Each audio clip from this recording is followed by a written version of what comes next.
फैसला आपको करना है भाभी साहब, बच्चा या पति। कोई भी औरत अपने पति और अपने बच्चे के बीच किसी एक को कैसे चुन सकती है सनम? पति के बिना जिंदगी अधूरी है और बच्चे के बिना मैं अधूरी हूँ, मेरा परिवार अधूरा है। विजेश मेरा सुहाग है और बच्चा मेरा सपना। एक जीवन और दूसरा जीने की आशा। मैं दोनों में से किसी एक को नहीं खो सकती। चलो नहीं, मुझे दोनों चाहिए। अगर दोनों में से किसी एक को मैं खो देती हूँ तो मैं मर जाऊंगी। सब काश इंसान वो सब कुछ हंसते हंसते पा लेता जिसकी उसे तमन्ना है। हर सपने के साथ एक रात जुड़ी होती है भाभी साहब। अगर आपको इस सपने के साथ जीना है तो आपको अंधेरे में जीने की आदत डालनी होगी। इस दर्द को सहने की आदत डालनी होगी भाभी साहब। सह लूंगी, सब कुछ सह लूंगी।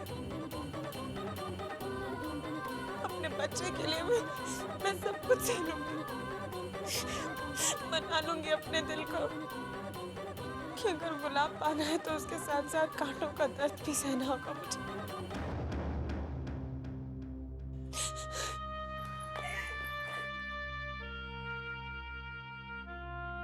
कुछ पाने की जिद में सब कुछ खो ना देना भाभी साहब। मैंने कहा था सलोनी, आज तारा जिद की सारी हदें पार कर चुकी है। इस वक्त उसके कानों में सिर्फ एक बच्चे की किलकारियां गूंज रही हैं। मेरी तेरी किसी की आवाज उसके कानों तक नहीं पहुंचेगी। आज तारा की आंखें बंद हैं। वो इन ठोकरों से भी नहीं संभल पाएगी। डरती हूँ कहीं हार कर जमीन पर गिर ही ना पड़े। लेकिन अगर गिरे भी तो माता उसे फिर से खड़े होने की शक्ति दे। आप सही कह रही है भाभो। इस वक्त हमारे कुछ भी कहने का भाभी साहब के ऊपर कोई असर नहीं पड़ने वाला। हमें इंतजार करना होगा भाभी साहब के खुद संभलने का।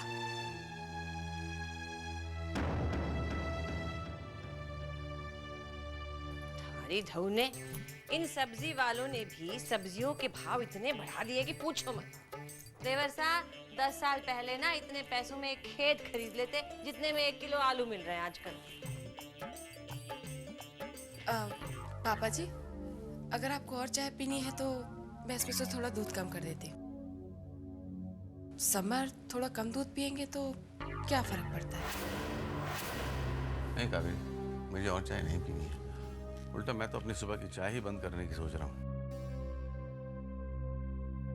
जैसी आपकी मर्जी।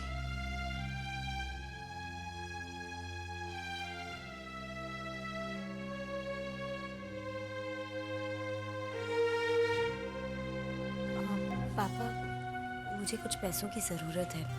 पीयूष के लिए नैपीज खरीदने हैं। मैं ले आता बेटा। हारी धऊ ने, मैं कहूँ ये अंग्रेज 60 साल पहले चले तो गए लेकिन अपने चोंचले छोड़ गए। अरे शुभ्रा बेटा, हमारे बच्चों को नैपी वैपी की जरूरत नहीं है। हम तो घर में उसके लिए पोतड़े बनाएंगे, पोतड़े। और ऐसे पोतड़े बनाएंगे कि तू नैपी वैपी बिल्कुल भूल जाएगी।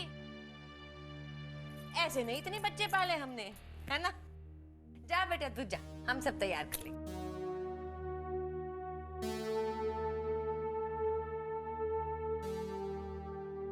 कभी सपने में भी नहीं सोचा था कि ऐसा दिन देखना पड़ेगा कि अपने परिवार की छोटी छोटी जरूरतों को भी पूरा नहीं कर पाऊंगा।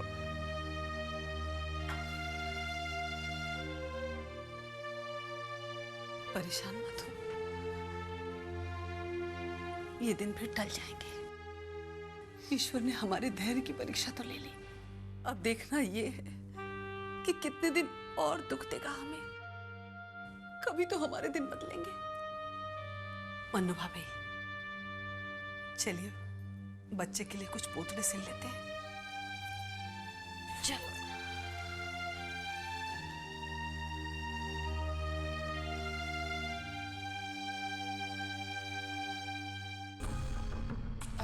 पापा जी, मैं आपको इस तरह से हारा हुआ नहीं देख सकती। मेरी नज़र में एक नौकरी है, मगर मगर वो आपके लायक में है। कावेरी, कोई भी काम छोटा या बड़ा नहीं होता। तुम बताओ तो सही। अगर समर की ये हालत नहीं होती तो मैं सपने में भी आपसे ये बात नहीं कहती। काम बताओ बेटा। आप खुद ही जाके उनसे मिल लीजिए और पूछ लीजिए। पापा जी, मुझे माफ कर दीजिए। अगर मैं इतनी मजबूर नहीं होती तो कभी ये काम आपसे। तुम्हें माफी मांगने की जरूरत नहीं है बेटा। हम सभी मजबूर हैं, और रास्ता चाहे कितना ही तकलीफों से क्यों ना भरा हो, सफर तो तय करना ही पड़ता है ना। मेरे पति की जिंदगी में अंधेरा बिखेरने वालों, रोशनी तो मैं तुम्हारी जिंदगी में भी नहीं रहने दूंगी। अब देखती हूँ सलोनी, कैसे बचा पाती हो तुम अपने माँ बाप को इस कावेरी नाम के तूफान से।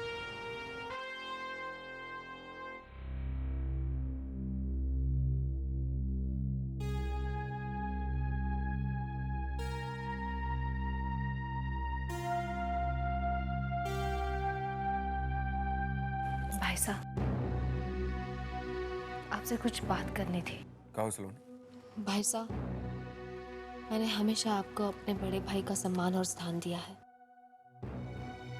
और मैं ये भी जानती हूँ कि आपने मुझसे ज्यादा जिंदगी देखी है। सही और गलत की परख मुझसे कई ज्यादा आप रखते हैं, इसलिए हैरान हूँ कि आपसे गलती कैसे हो सकती है। कैसी गलती?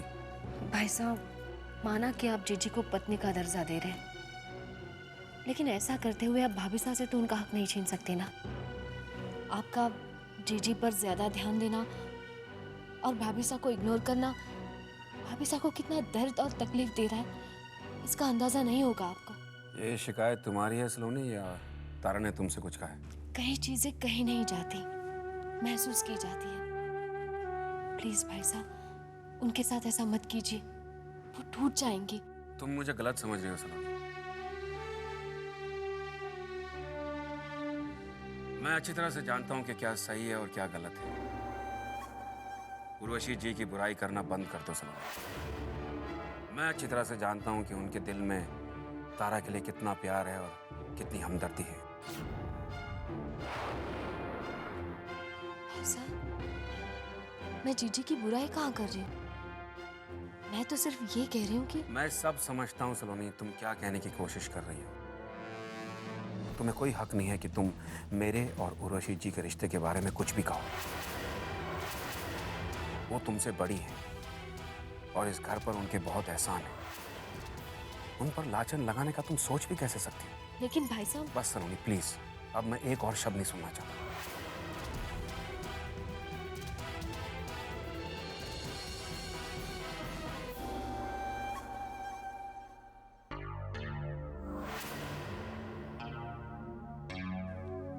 थैंक यू ब्रजेश जी, बहुत अच्छा लगा ये जानकर कि इस घर में कोई तो है जो हमें समझता है, जो हमारे लिए लड़ सकता है। सलोनी नादान है उर्वशी जी, उसे मालूम नहीं है कि वो क्या कह रही है, लेकिन मैं अच्छी तरह से जानता हूँ और समझता हूँ कि आपने तारा और इस घर के लिए क्या किया है। चलता हूँ, देर हो रही है।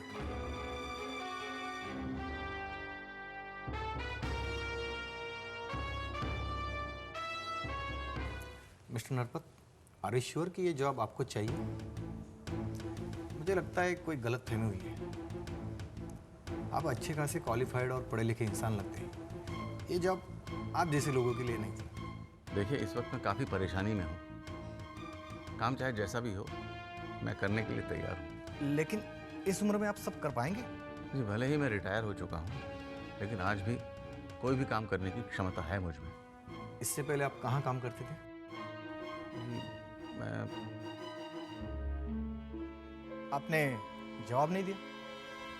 मैं देखिए, आप बड़े सभ्य इंसान लगते हैं। आपकी अपनी जरूरतें होगी, मगर मेरे पास एक प्यून की जॉब की भर्ती के लिए इतना वक्त नहीं है।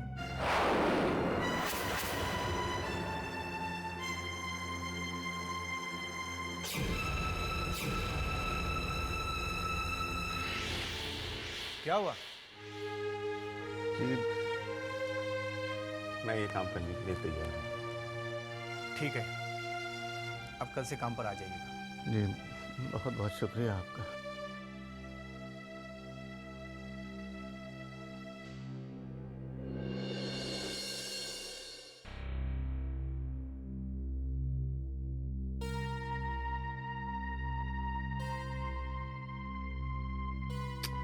मुझे नहीं चाहिए रुकमा, जाओ यहाँ से प्लीज, मैं नहीं खाऊंगी। मैंने कहा ना मुझे नहीं चाहिए, जाओ यहाँ से तुम। नहीं, रहने दो रुकमा, कोई जरूरत नहीं है तारा को फल देने की। अरे फल क्या, कुछ भी खाना पीना देने की जरूरत नहीं है। जब इंसान के अंदर खुद ही ठीक होने की ललक ना हो तो हम कुछ भी करें उसके लिए क्या फायदा। तारा बच्ची नहीं है, अपना भला बुरा समझ सकती है। ना उसे तुम्हारी सेवा की जरूरत है और ना ही हमारी चिंता की। हमें तो लग रहा है कि हम जो कुछ भी तारा के लिए कर रहे हैं वो किसी को भी पैसे देकर करवा सकती थी। आज के बाद तुम्हें कोई जरूरत नहीं है इस सेवा के नाटक की। जी क्या हुआ, कुछ ज्यादा बोल गए हम?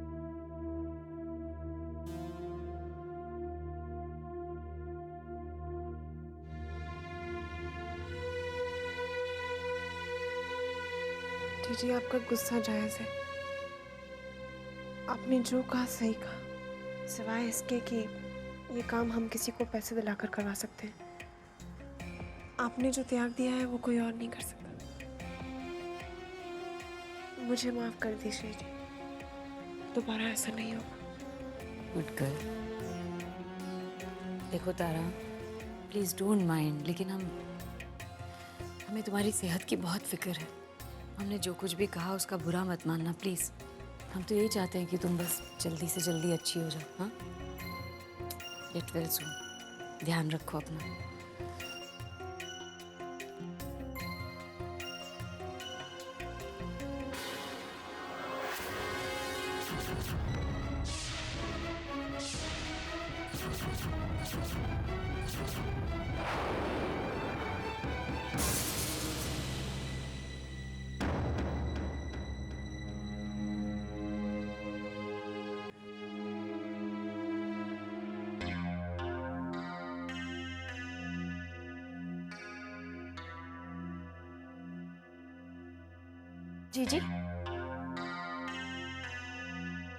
जी कहिए। वाकई महान है आप, जो अपने बचपन के सपने के टूटने की एक पल भी परवाह नहीं की और ऐसे ख्याल रख रही हैं अपनी बहन का कि अपने ही कोख से जन्म दिया उन्हें।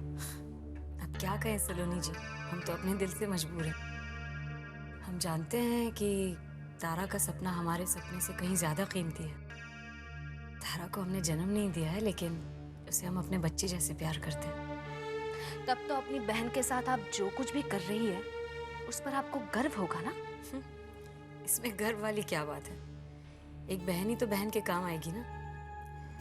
हमारी बहन की जिंदगी में वैसे ही बहुत अंधेरा है, हम तो बस थोड़ी सी रोशनी लाने की कोशिश कर रहे हैं। बहुत सही कहा आपने। वैसे एक बात है, रोशनी करने के लिए आग तो जलानी ही पड़ती है ना। बिल्कुल सही पहचाना आपने। मुश्किल सिर्फ यही है कि हमारी बहन की जिंदगी में रोशनी हो उससे पहले ही उस आग से काफी लोगों के कलेजे जले जा रहे हैं। आपकी शुभचिंतक हूँ और आपकी महानता की कायल भी, इसलिए एक सुझाव दूंगी, जरा संभल कर रहिएगा। रोशनी के लिए ही सही, आग से खेल रही हैं आप, कहीं जल ना जाए। सलोनी जी डोंट माइंड, लेकिन आपका ये सुझाव कुछ खास पसंद नहीं आया हमें, क्योंकि हम तो राजसी खानदान के हैं ना। आप शायद भूल गए हैं, हमें ज्यादा किसी की सुनने की आदत नहीं है। आप अपने सुझाव, भाषण और धमकियां अपने तक ही सीमित रखें तो बेहतर होगा आपकी अपनी सेहत के लिए।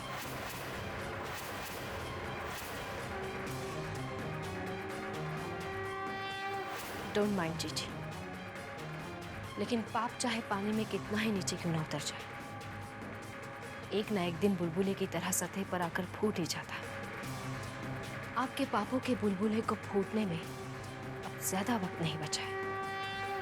ये मेरा दीवानापन है या वो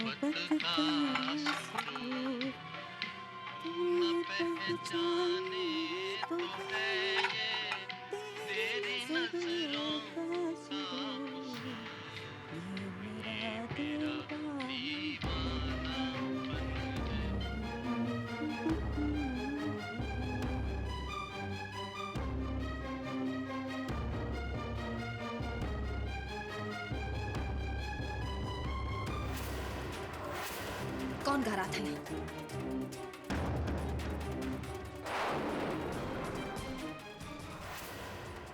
बताओ बताओ रुकमा, कौन गा रहा था?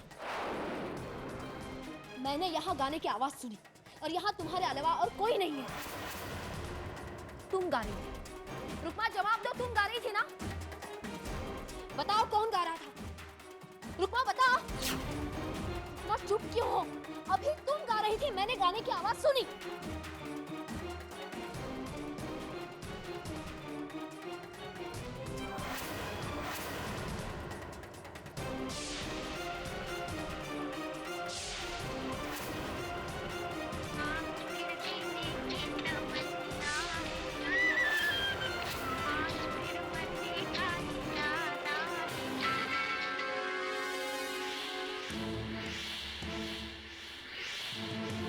रेडियो?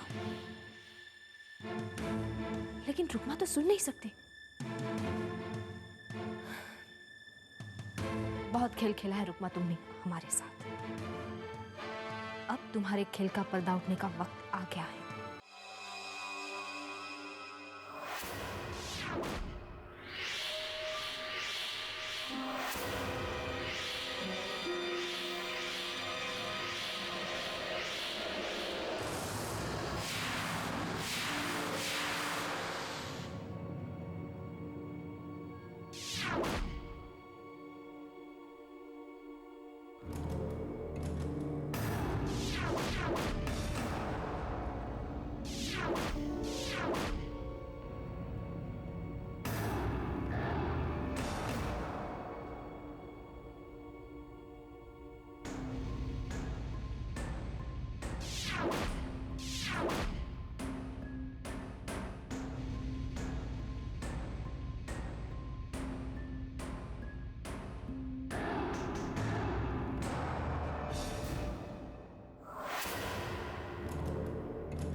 मारना चाहता है मुझे, ये आदमी मारना चाहता है मुझे।